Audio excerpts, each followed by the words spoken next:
científico, o filosófico e o religioso, não é isso? Então, aí sim, ela vai trazer o princípio espiritual como um elemento fundamental para a compreensão. Então, quando nós trazemos aí à baila, à tona, essa questão da ciência, é pensando nesse aspecto.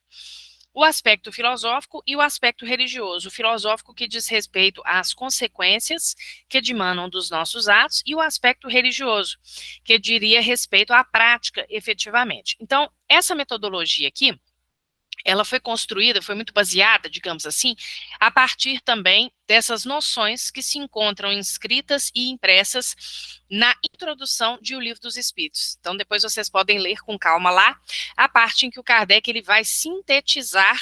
Então, não aparece bonitinho assim os 15 princípios, mas quando a gente vai lendo, nós vamos observando que essa metodologia, portanto, que é muito comum aqui entre nós, é uma metodologia que foi construída a partir do que Kardec nos coloca, em especial lá, na introdução de O Livro dos Espíritos, tá bom? Então, só para a gente lembrar ou para a gente reconhecer quais seriam esses 15 princípios. Então, primeiro nós temos Deus, nós vamos falar sobre isso hoje. Na sequência, nós temos Jesus, e nós vamos observar que todos os princípios, gente, eles têm uma ideia de complementaridade uns com os outros. Tá? Então, nós falamos aqui do tríplice aspecto da doutrina, vocês vão ver que todos esses princípios estão conectados a esse tríplice aspecto. E é muito interessante como que um vai dando sequência ao outro, porque quando a gente começa aí pela definição de Deus, e nós vemos que, num segundo momento, nós vamos trabalhar na semana que vem questões relativas a Jesus, não é isso?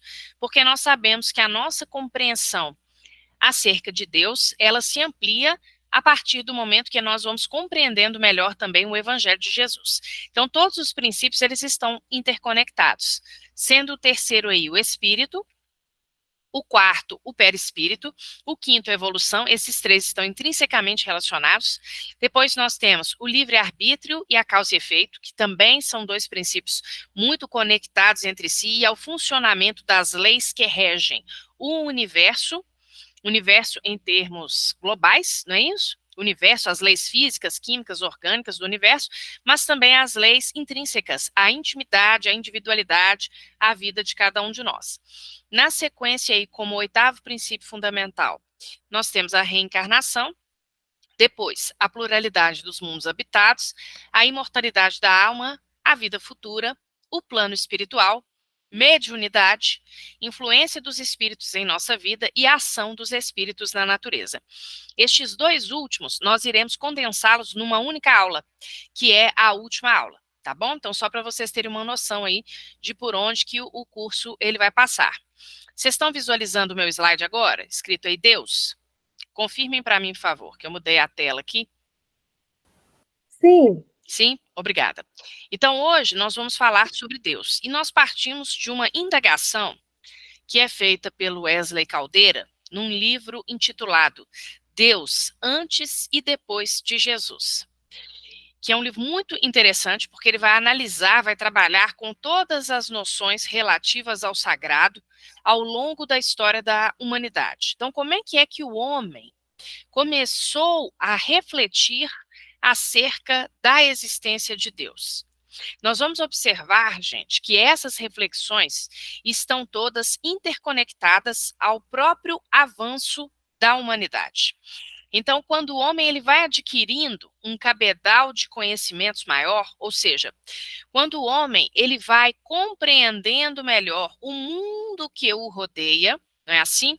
Quando a sua inteligência também vai avançando, ele vai se aproximando um pouco mais acerca do que vem a ser Deus, tá certo? E nós vamos ver que o coroamento se dá ali no século XIX, em 1857, quando sai lá aquela clássica pergunta, que é a primeira pergunta de O Livro dos Espíritos. Nós vamos trabalhá-la com cuidado aqui, que é a pergunta que diz respeito ao que é Deus. A própria construção da pergunta, a própria maneira como a pergunta é feita, já é por si só digamos assim, uma quebra de paradigmas no que diz respeito ao sagrado ou à evolução do pensamento humano acerca de Deus, da divindade, do nosso surgimento e assim sucessivamente. Então, a própria maneira como a pergunta é construída já traz para nós uma série de desconstruções, por assim dizer, que estão nela implícitas. Mas antes da gente chegar aí, nós sabemos, então, que essas noções, elas acompanharam o progresso da humanidade. Então, lá no Evangelho segundo o Espiritismo, no capítulo 11, tem uma instrução dos espíritos, pelo espírito Lázaro, em que este espírito nos coloca que nós somos caminhando do instinto para o sentimento. Nós somos não, nós estamos, porque nós ainda não alcançamos o ápice no campo do sentimento, não é isso? Então nós sabemos que nós partimos do instinto. Então a Terra, outrora, foi mundo primitivo. Hoje nós somos mundo de provas e expiações, com vistas a nos tornarmos mundo de regeneração, correto? Mas nem sempre foi assim. Nós já fomos mundos primitivos. Então, aquele homem primitivo era um homem ainda muito ligado ao seu instinto. Quando ele avança mais um pouquinho, seguindo aí o próprio raciocínio do Espírito Lázaro, lá no Evangelho segundo o Espiritismo, nós vamos alcançando um patamar mais elevado no campo da inteligência, correto? E quando nós avançamos mais um pouquinho, nós vamos chegando ao campo do sentimento. E aí ele nos coloca que no ponto máximo deste sentimento, como um sol a condensar todos os demais, está o amor. Não o amor no sentido, na acepção vulgar que nós damos ao termo. Porque muitas das paixões comezinhas de nós humanos, nós chamamos de amor, não é isso? Mas o amor, este amor que nós ainda iremos compreender, ele é muito mais do que isso. Ele é muito mais extenso, ele é muito mais profundo. Nós ainda estamos engatinhando no campo do sentimento, mas vejam, é uma trajetória: instinto, inteligência, sentimento. Não é isso? Nós vamos ver que as ideias acerca de Deus, elas caminham para e passo com isso aí também, até chegarmos às formulações que a doutrina espírita nos traz. O que não significa, gente, que nós já sejamos capazes de compreender em sua totalidade o que vem a ser Deus, tá?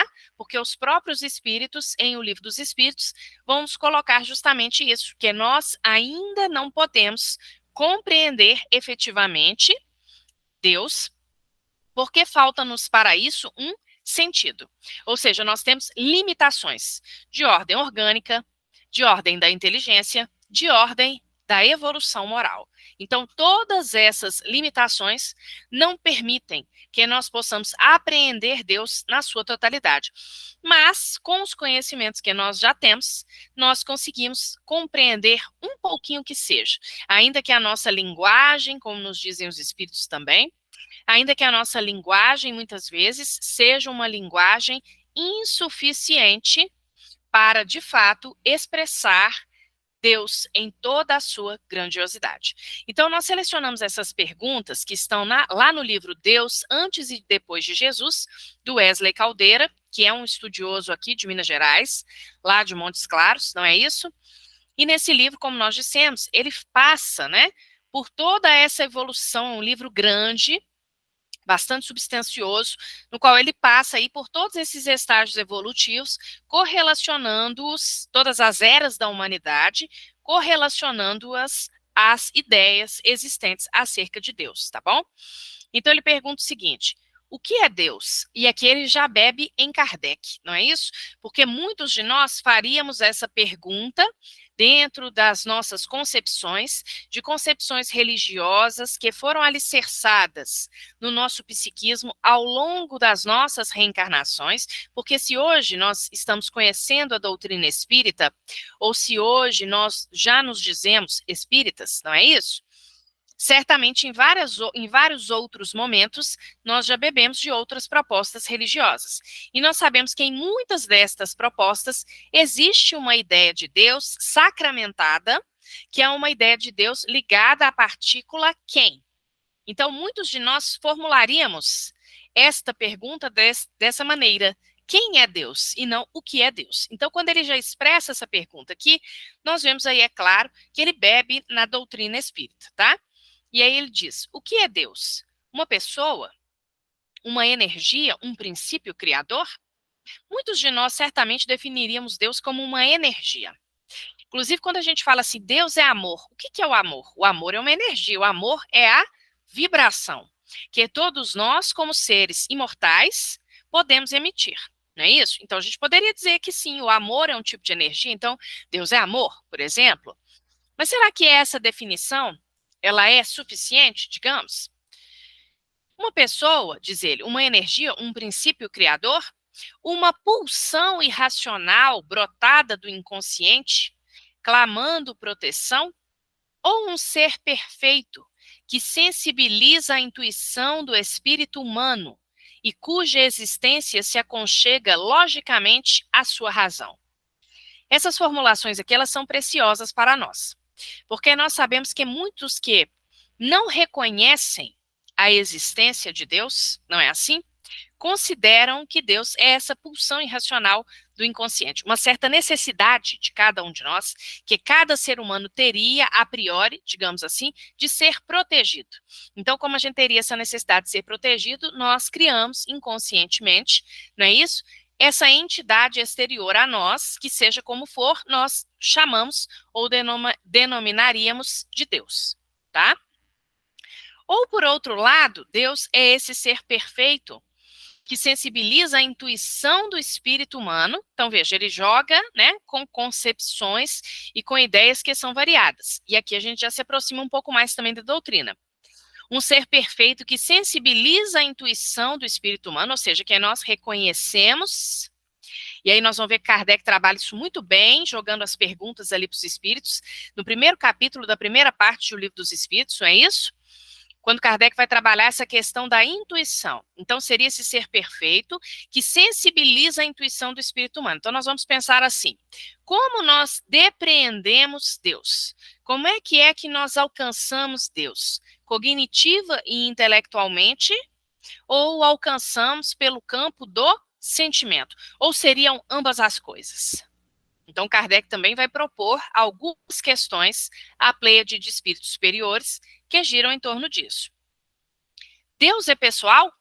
Ocupa-se com seres humanos? Porque nós escutamos muitas pessoas fazendo esse tipo de questionamento.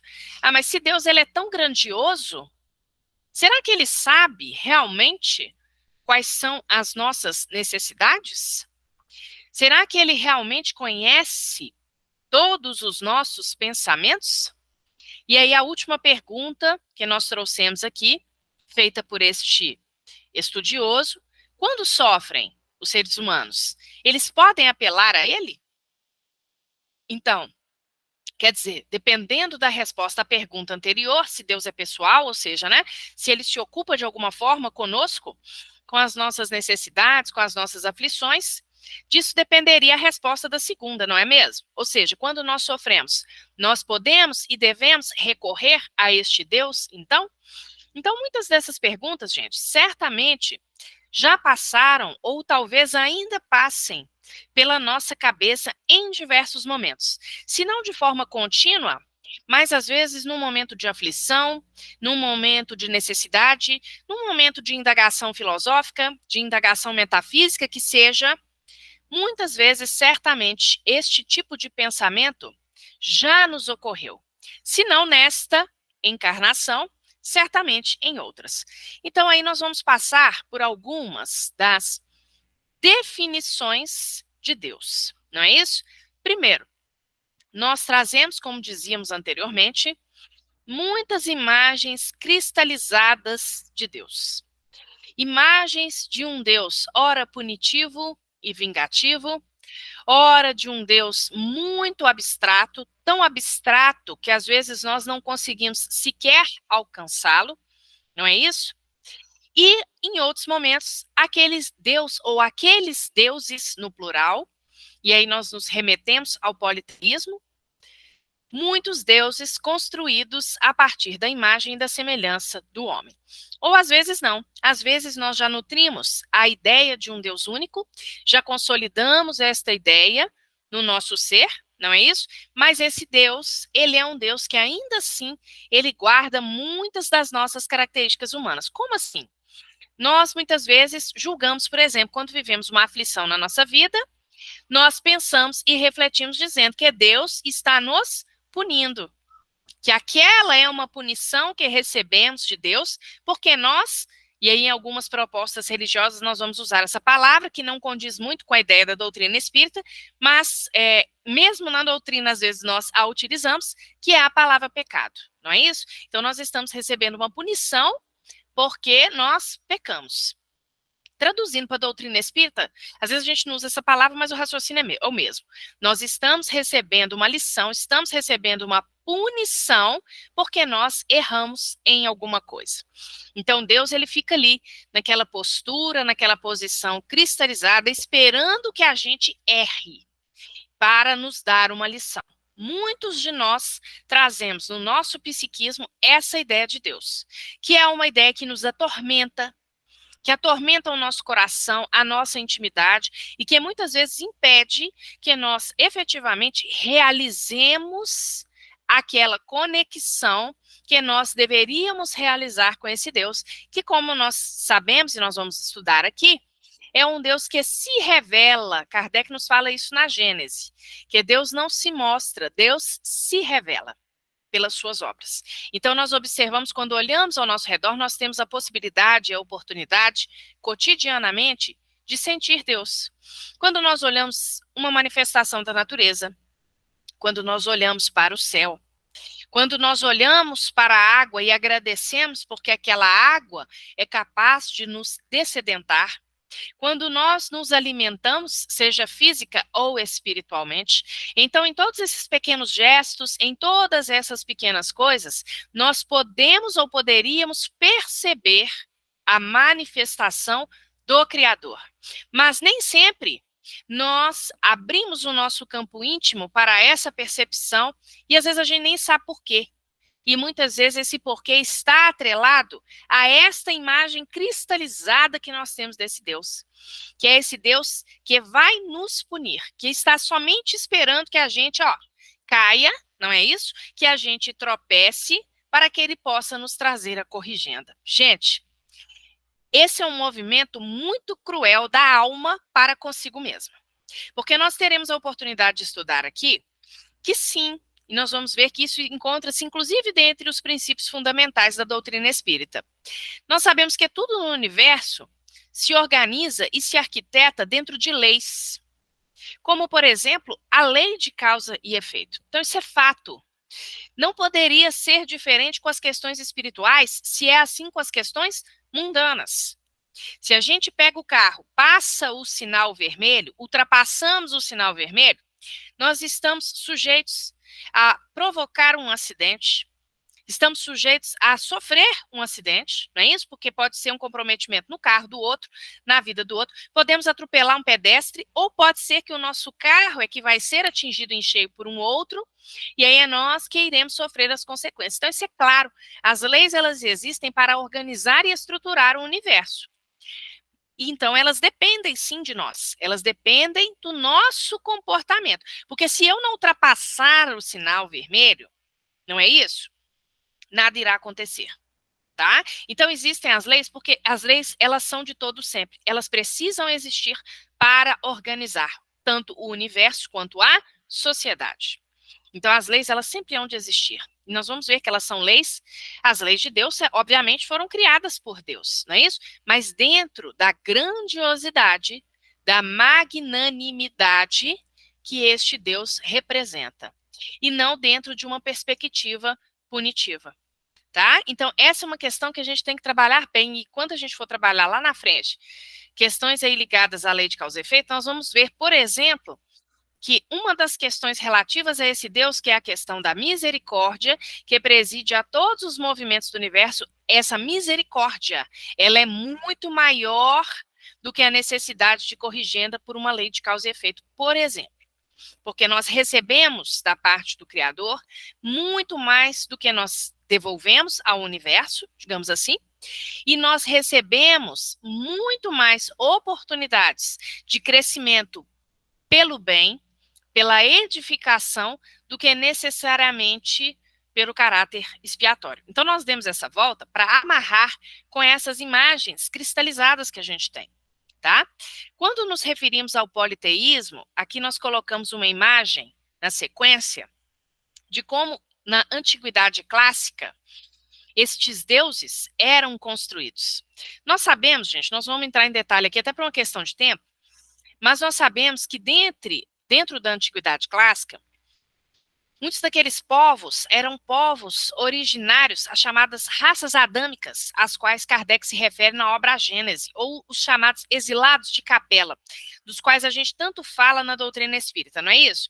Então, muitos daqueles povoamentos, muitos daqueles agrupamentos que vêm auxiliar o desenvolvimento do nosso planeta, vieram de orbes que aquele momento, de um orbe que aquele momento já estava mais avançado do que a Terra. Então, havia grupos, dentro dos agrupamentos, havia grupinhos que conheciam o monoteísmo, que conheciam a ideia de um Deus único. Mas isso pertencia ali aos grupos dos chamados iniciados. Emmanuel trabalha com isso no livro Caminho da Luz, tá? Para quem quiser ter mais informações. Estes grupos tinham esse conhecimento, tá? Mas para o povo, para a plebe, que ainda tinha necessidade daquelas festas, daquelas manifestações mais efusivas, por assim dizer, de espiritualidade, não é assim? Para todas aquelas pessoas, ainda havia, muitas vezes, uma necessidade psíquica, propriamente dita, dessa crença de vários deuses muito parecidos conosco, com nós, seres humanos. E aí esses deuses eram um pouco misturados. Nós colocamos essas imagens aqui para remeter a isso. Muitos deles também, as representações que nós vemos nessa antiguidade clássica, não é isso? Muitos deles aí com cabeças de animais, por exemplo, mas principalmente as características psicológicas destes deuses, dentro das propostas chamadas politeístas, eram características psicológicas muito próximas a nós humanos. Então, esses deuses, ora, eles eram muito bons, ora, eles eram vingativos, ora, eles eram interesseiros, ora, eram dotados de concupiscência, não é isso? Então, nós vamos ver lá histórias em que deuses roubam a mulher um do outro, por exemplo, e assim sucessivamente. Isso para focarmos na antiguidade, porque se a gente voltasse mais para trás, nós vamos ver que as primeiras manifestações, não é isso? Lá atrás, no Homem das Cavernas, no mundo primitivo, é claro que nós já tínhamos ali as primeiras manifestações, a primeira curiosidade, vamos colocar assim, do homem em relação às suas origens, tá? Nós vemos isso demonstrado, por exemplo, através das chamadas pinturas rupestres. Nas pinturas rupestres, nós temos ali toda uma simbologia do mundo primitivo, claro que muito ligado ao cotidiano daquele homem primitivo, muito ligado ali, por exemplo, à sobrevivência, não é isso? A caça e a outras questões muito próprias ali àquele mundo primitivo, em que a racionalidade não havia ainda atingido um ponto suficiente para compreender efetivamente o que era Deus, mas aquele homem ele admirava, ele adorava, por exemplo, os fenômenos da natureza, não é assim? A chuva, o sol, o trovão, o raio. Então, são primeiras manifestações, digamos assim, deste sentimento intuitivo que nós já trazemos conosco. Que sentimento intuitivo é esse? Que é o sentimento da própria existência de Deus. Então, todas essas manifestações, não é isso? Sejam manifestações lá do mundo primitivo, sejam essas manifestações da antiguidade clássica, tá? Sejam quais forem elas, todas mostram para nós que o homem sempre teve dentro de si este sentimento inato da existência de Deus, e mostram para nós também que essas representações, é claro, elas vão evoluindo com o tempo, e vão evoluindo à medida que o homem vai evoluindo em termos racionais, tá? Então, a gente, voltando aqui, para a gente fechar e condensar essa parte, muitos de nós compreendemos ainda hoje Deus somente como uma abstração, ainda que de fato Deus seja difícil de ser apreendido devido à limitação dos nossos sentidos, como nós dissemos anteriormente. Outros de nós compreendemos que Deus é Jesus. Nós sabemos que existem algumas propostas religiosas em que é feita essa afirmação, a partir, muitas vezes até justificando a partir de algumas questões que aparecem até mesmo no Evangelho. Quando Jesus, por exemplo, afirma, eu e o Pai somos um. Emmanuel, no livro Pensamento e Vida, e em outras obras também no A Caminho da Luz, ele vai passar um pouco por essas questões, quando ele fala que a mente de Jesus era uma mente que refletia de forma límpida e cristalina os desígnios do Pai, tá? Então, talvez em função disso, né, não em função da citação de Emmanuel, mas em função de algumas passagens do Evangelho, como por exemplo, eu e o Pai somos um, exista, e também por outras questões que não vêm ao caso, não é isso? Que nós não vamos entrar em detalhe aí nas outras propostas religiosas, mas por motivos diversos, existe aí essa identificação entre Deus e Jesus. A doutrina vai mostrar para nós claramente que Jesus, nós vamos ver isso melhor semana que vem, ele é um modelo a ser perseguido por nós. Por quê? Porque Jesus, ele saiu da onde a gente já saiu também, porque todos nós fomos criados simples e ignorantes, não é isso? E estamos a caminho, ou seja, estamos no processo evolutivo. Jesus é a mesma coisa. Jesus, ele saiu lá de trás até chegar à condição de espírito puro. Como ele foi o único espírito puro que já veio aqui no nosso planeta, nós vamos ver que ele teve um papel fundamental, não é isso? É claro. E ainda tem até hoje como governador espírito, né? Como governador do nosso orbe, tá? Então, ele é o modelo máximo. Ele é o mais perto de Deus que a gente consegue chegar, tá? Mas ele não é Deus. Ele é filho de Deus. Eu e o Pai somos um. Identificação de projetos, identificação de propósitos. Ele traduz para nós os desígnios divinos, mas ele não é Deus. Então, isso é uma questão que tem que ficar clara, porque também existem algumas interpretações, não é isso? Algumas propostas religiosas, por exemplo, que trazem essa identificação, tá bom? E Deus é o infinito? Está lá na questão de número 3 do Livro dos Espíritos. Os Espíritos vão dizer que não, ele não é o infinito. Isso seria uma definição equivocada no sentido de incompleta, não é isso? Então, ela também não traduz a grandiosidade de Deus. Agora, Deus não teve começo nem fim. Isso sim, né? Então, poderíamos dizer, talvez, que esse seja um atributo, mas que essa não seja a definição, digamos assim. Daqui a pouco a gente vai ler essa questão número 3.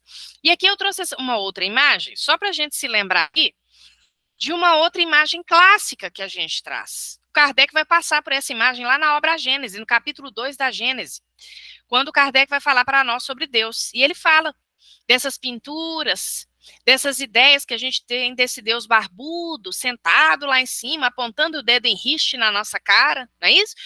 Dentro daquela ideia do velhinho, né? Que é a ideia do velhinho aí, da mais idade, remete para nós a mais experiência, né? Então, essa ideia de alguém que ocupa um trono, né? Porque tem essa ideia também da realeza, e aí Jesus vai trazer com muita clareza para nós que essa realeza, tanto de Deus quanto do próprio Jesus, é uma realeza que é uma realeza moral, não é isso? Não existe aleatoriedade na ordem divina. Nós vamos ver isso muito bem. Então, essa imagem aqui, ela é uma imagem icônica para nós, porque ela é uma imagem clássica. Muitos de nós, no nosso inconsciente, ainda imaginamos Deus exatamente dessa forma aí. Como muitos de nós, às vezes, imaginamos, ainda que a gente não expresse verbalmente isso, imaginamos Deus como, digamos assim, aquele que controla marionetes, não é isso? Então, quando nós perguntamos, por exemplo, a algumas pessoas, ou algumas pessoas se perguntam, mas por que isso está acontecendo na minha vida? É porque Deus quis assim. Então, passamos a ser marionetes manipuladas por esse Deus barbudo aí, que nós estamos vendo nessa imagem, tá? Porque se não existe uma razão, se não existe uma causa, porque Deus quis assim, e nós vamos ver que a nossa razão, gente, a nossa lógica, ela não dá conta de aceitar isso, tá? Então, é por isso que no mundo tem muitas pessoas são ateus, muitos são ateus, não é isso? Ou muitos têm aversão às propostas religiosas, porque existem, de fato, algumas versões e algumas ideias que a nossa racionalidade, ela avança de um jeito que ela não consegue admitir mais, ela já não consegue aceitar mais certas coisas, tá? Como sendo colocadas para nós como verdades absolutas, do tipo assim, isso aconteceu porque Deus quis. Não, então nós temos que entender o que é esse Deus. E aí, chegando ao que a doutrina espírita nos coloca, na primeira questão de O Livro dos Espíritos, que nós falamos anteriormente, questão muito bem construída por Kardec, porque Kardec, como um observador, um experimentador que era, já deduzia per si, não é mesmo?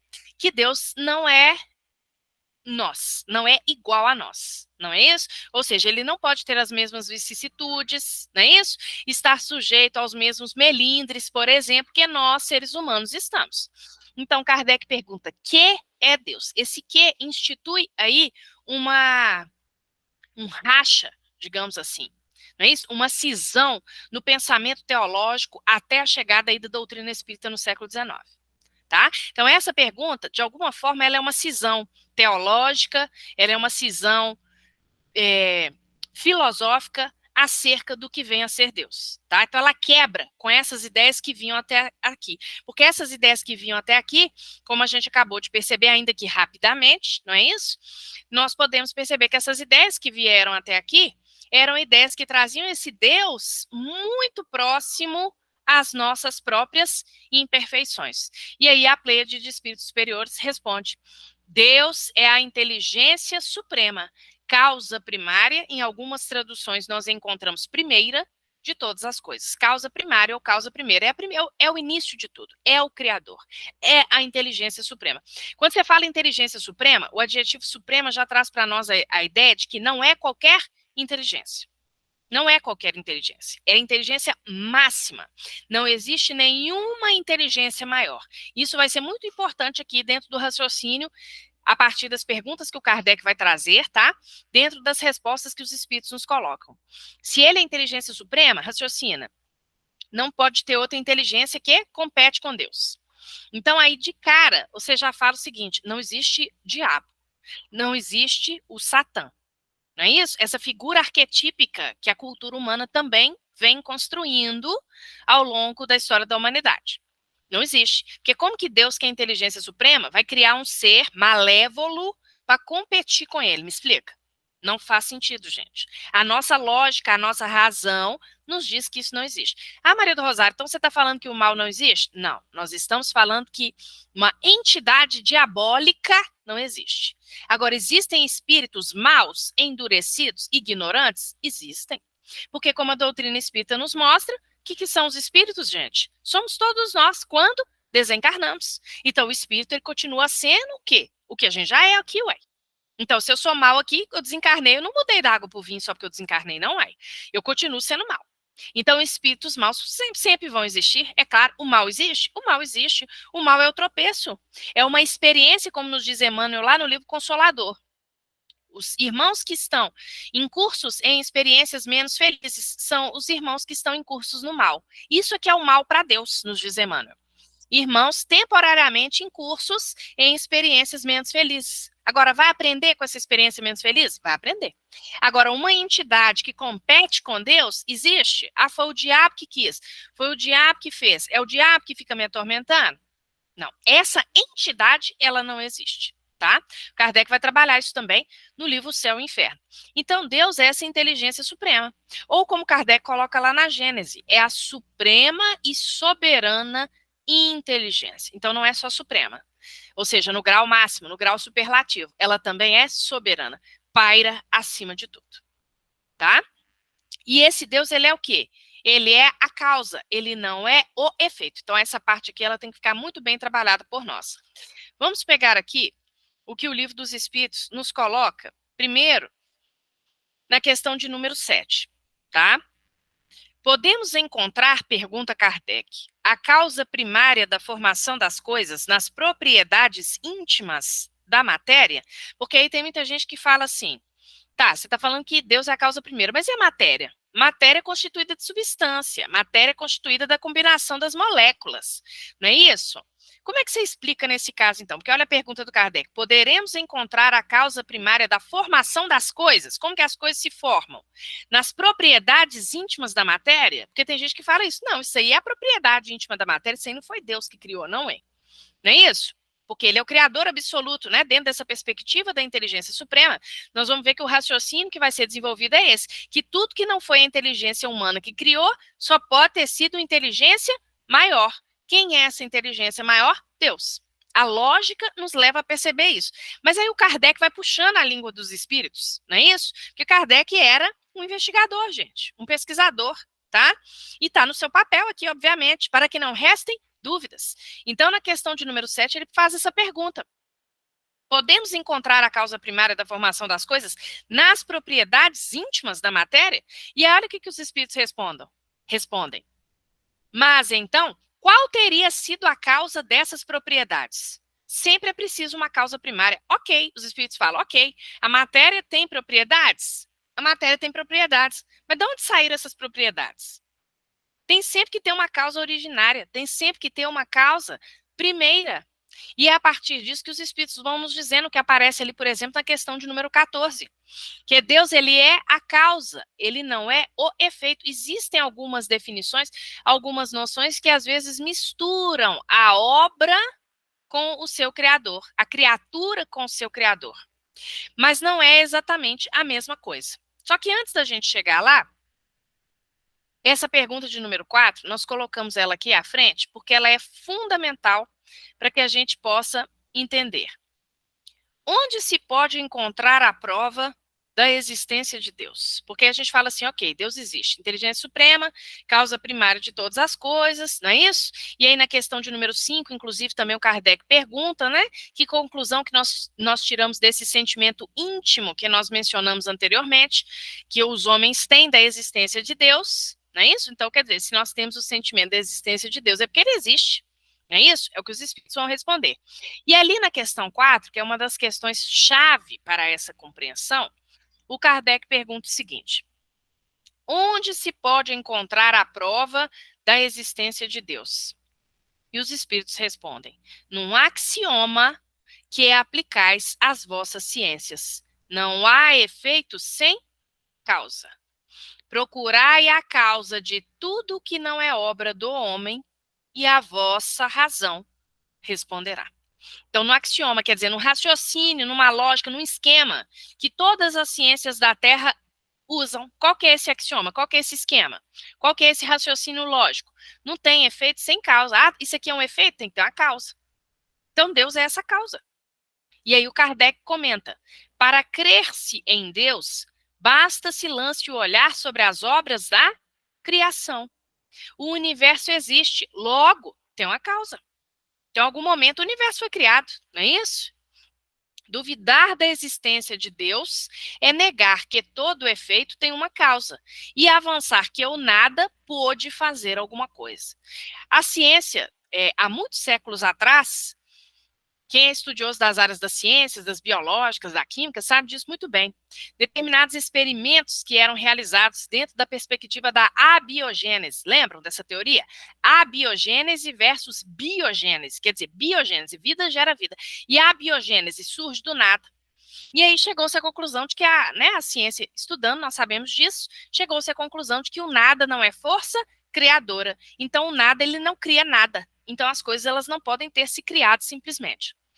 Então, quer dizer que a doutrina espírita, ela é criacionista? Perfeitamente. A doutrina espírita é criacionista, mas também é evolucionista, tá? Então, ela mostra para nós, tem uma causa primária, uma causa primeira é Deus sim.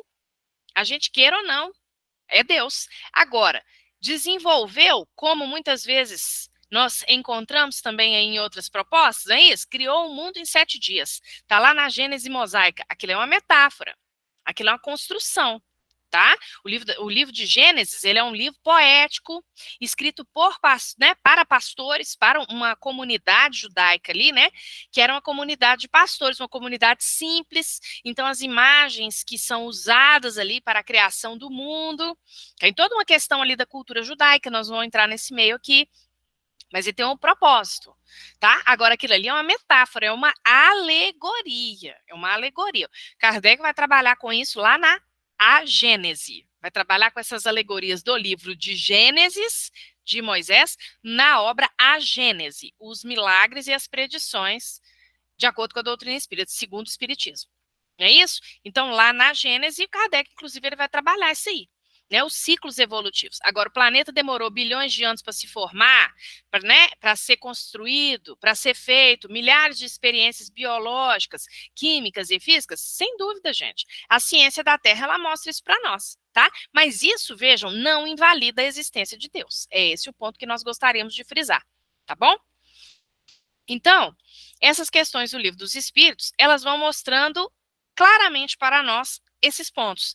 Na questão de número 9, Kardec pergunta: onde é que se vê na causa primária a manifestação de uma inteligência suprema e superior a todas as inteligências? E os espíritos respondem: tendes um provérbio que diz: pela obra reconhece-se o autor. A resposta continua, mas vamos parar aqui. Pela obra reconhece-se o autor. Olhemos ao nosso redor. O sol, a natureza, não é isso? As montanhas, toda essa beleza que é esse nosso planeta, que nos aconchega, que nos recebe tão bem, não é isso? Da onde que poderia ter, né? Como que a gente sabe que isso aí foi feito por Deus? Pela obra reconhece o autor. Então, pela grandiosidade desse autor, que é Deus, nós vamos compreendendo, ou melhor, nós vamos compreendendo a grandiosidade desse autor quando nós olhamos bem ao nosso redor. Mas aí a gente se lembra de Jesus, né, gente? Porque nós necessitamos ter olhos de ver. Não é isso? Nós precisamos ter olhos de ver. Ou seja, nós precisamos realmente despertar para estes sentimentos. Não é isso? Observando com muito amor e valorizando aquilo que o Pai coloca para cada um de nós. Então, quando nós olhamos o mundo, Deus vai se revelando à nossa inteligência. E aí o Kardec lá na Gênese, Deus não se mostra, ele se revela, ou em algumas traduções, Deus não se mostra, mas se afirma pelas suas obras, tá? Então este ponto, esse aspecto é bastante importante para nós. E essa questão desse sentimento intuitivo, desta ideia inata, Kardec vai problematizar isso entre as questões de número 5 e número 6. Ele pergunta assim, mas será que esse sentimento que nós temos, ele não é um sentimento que veio pela educação? E aí os espíritos falam, tá, mas pega lá os povos, abre aspas, selvagens. Então vamos pegar aqueles povos que não passaram pelo processo da civilização. A ideia ali é essa, tá? Você pega um povo que não passou pela ideia da civilização, mas aquele povo ele tem uma crença de divindade. Não vai ser do Deus único, do monoteísmo, né? Dentro da cultura cristã, da cultura judaica. Não, não vai ser isso. Mas ele tem uma noção de Deus. Tá? Então, isso é uma ideia inata, ela vem com o ser humano. Por que ela viria com o ser humano, então, se Deus não existisse? Não é mesmo? Porque se nós temos povos que não passam pelo processo civilizacional, que não passam por um processo de educação formal, que não vivem, digamos assim, dentro da estrutura de uma sociedade mais organizada, mais ligada à questão do desenvolvimento e do progresso material, por exemplo, não é isso? Se nesses povos também tem o sentimento de Deus, o que a gente conclui? Tá? Então, quer dizer, a nossa alma, como que ela percebe Deus, então? A gente questionou isso lá no início, lembram? Nós vamos percebendo Deus pela intuição primeiro, então nós temos essa ideia inata. No Livro dos Espíritos vão sendo colocadas várias questões sobre esse ponto da intuição, né? Que é uma questão muito bacana da gente refletir. Então, a gente percebe Deus pela nossa intuição, mas também pelo nosso intelecto. Tá? Então, primeiro nós temos esse sentimento intuitivo, mas também pelas luzes da inteligência, nós vamos compreendendo a que diz respeito esse Deus, tá?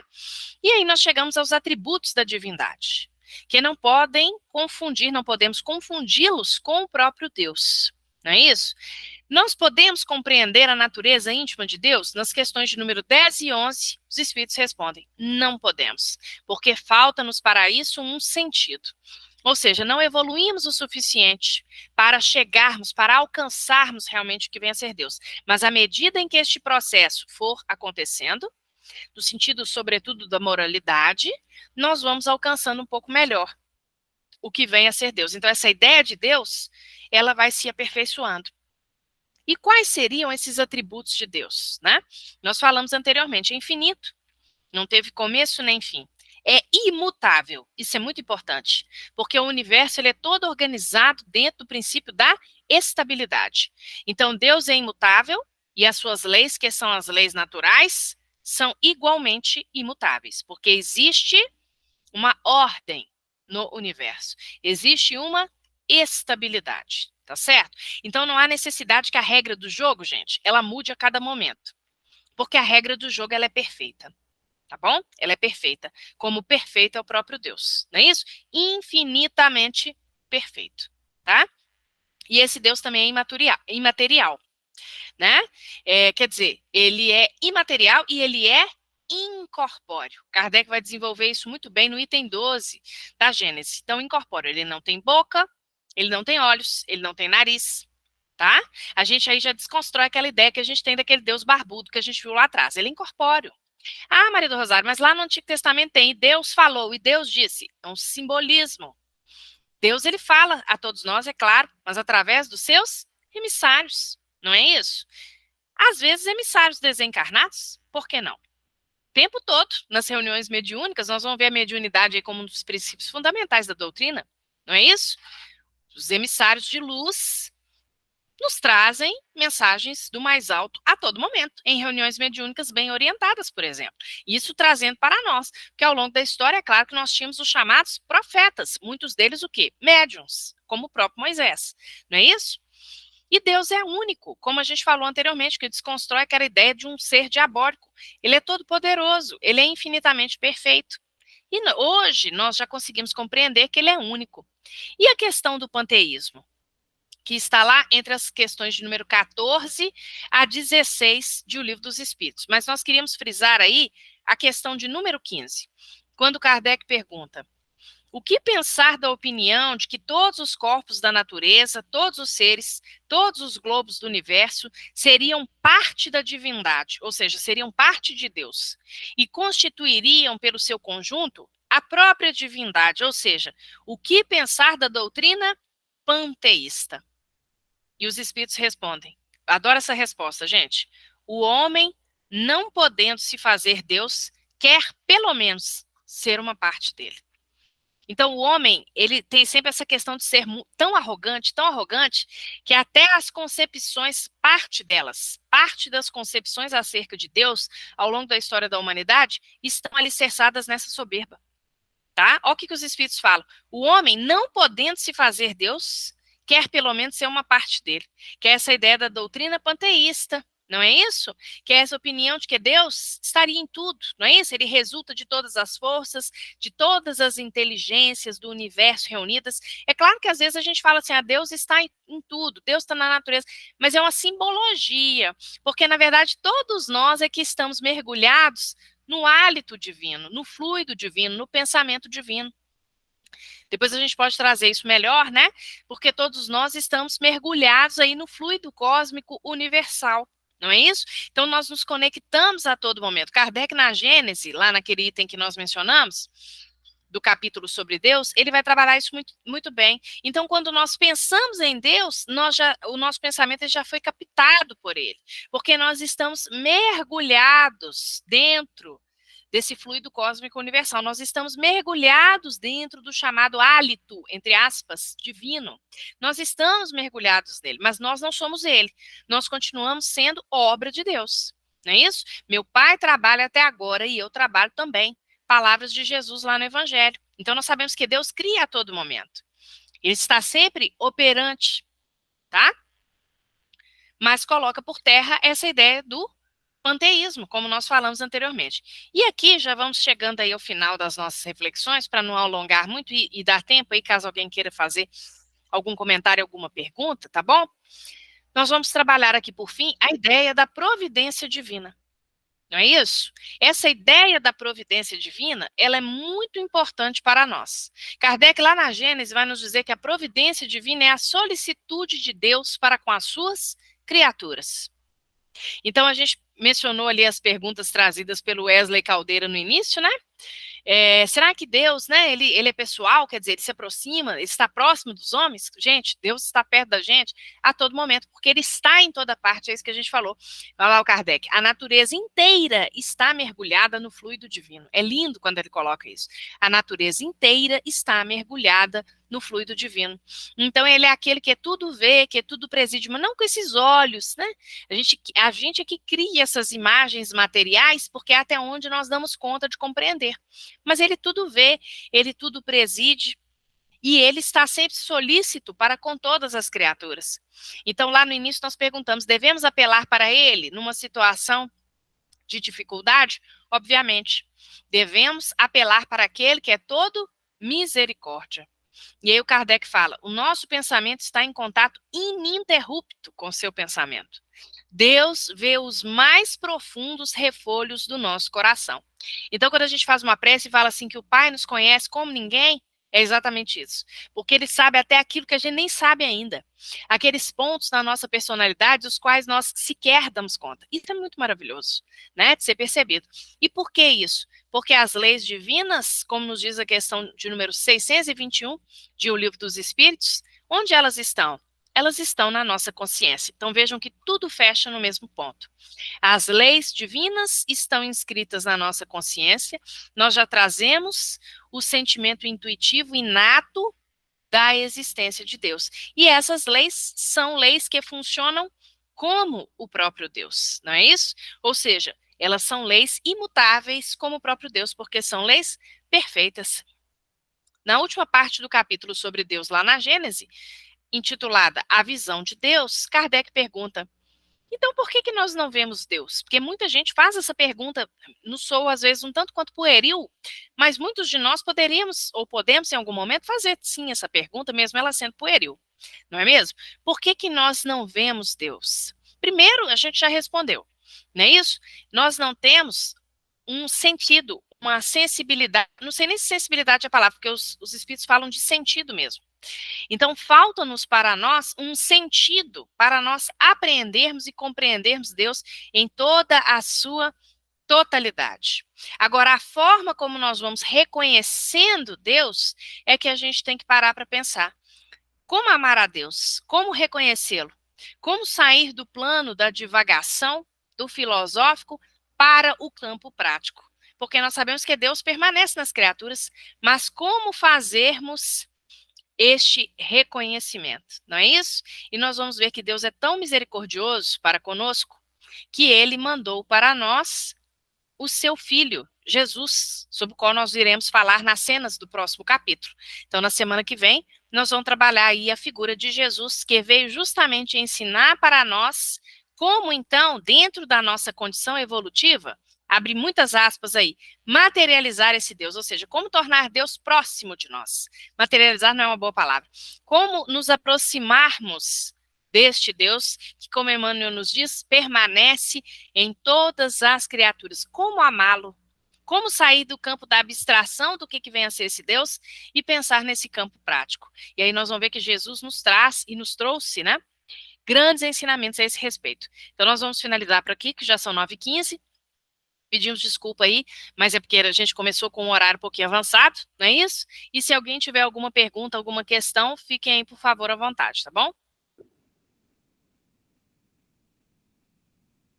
Marli, pode falar.